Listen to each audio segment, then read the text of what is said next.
Hello friends, તો આજે આપણે બનાવીશું મસ્ત મજાનું તીખું ભરેલા રીંગણા બટેટાનું શાક.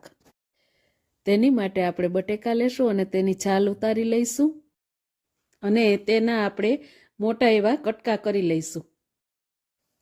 પછી આપણે રીંગણા લેશું, પછી આ રીતે એની ઉપરનો ભાગ કાઢી નાખશું. પછી એમાં 4 કાપા પાડશું જેથી એમાં મસાલો ભરી શકાય. હવે આપણે બનાવશું ભરવાનો મસાલો.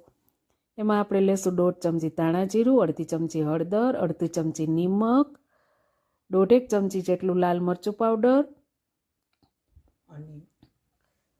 અને 1/2 ચમચી ખાંડ, 1.5 ચમચી જેટલું સિંગદાણાનો ભૂકો, 1/2 ચમચી લસણની પેસ્ટ અને તેલ નાખી અને સરખું વ્યવસ્થિત રીતે. હવે આપણે કાપેલા રીંગણામાં આ મસાલો સરખી રીતે ભરી લેશું. હવે આપણે એક કુકરમાં 3 પાવડા જેટલું તેલ લેશું. તેલ નાખ્યા બાદ આપણે 1/2 ચમચી જેટલી વઘાર માટે મેથી નાખશું. પછી 1/2 ચમચી હિંગ નાખશું. પછી ખાલી પહેલાં બટેટાનો જ વઘાર કરશું. પછી તેમાં બાકી રહેલો મસાલો આપણે એડ કરી દઈશું અને એક ચમચાથી સરખી રીતે તેને મિક્સ કરી દઈશું.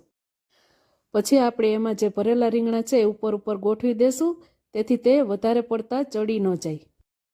હવે એમાં આપણે 1.5 ગ્લાસ જેટલું શાકની ક્વોન્ટિટી પ્રમાણે પાણી લઈશું. પછી કુકરનું ઢાંકણું બંધ કરી અને એને સરખી રીતે ચડવા દઈશું. પછી એમાં 4 વિસલ થવા દેશું અને કુકર ઠંડુ થાય પછી આપણે તે કુકર ખોલી અને શાક જોઈ લેશું. તો જુઓ ફ્રેન્ડ્સ, રેડી છે આપણું શાક. પછી એને બાઉલમાં કાઢી અને કોથમીર વડે ગાર્નિશ કરી લઈશું. તો રેડી છે આપણું ટેસ્ટી કાઠિયાવાડી લંચ, જેમાં છે ભરેલા રીંગણા બટેકાનું શાક, સલાડ, રોટલો, ખીચયો પાપડ અને છાશ. તો આવી જાઓ બધા જમવા. Thank you.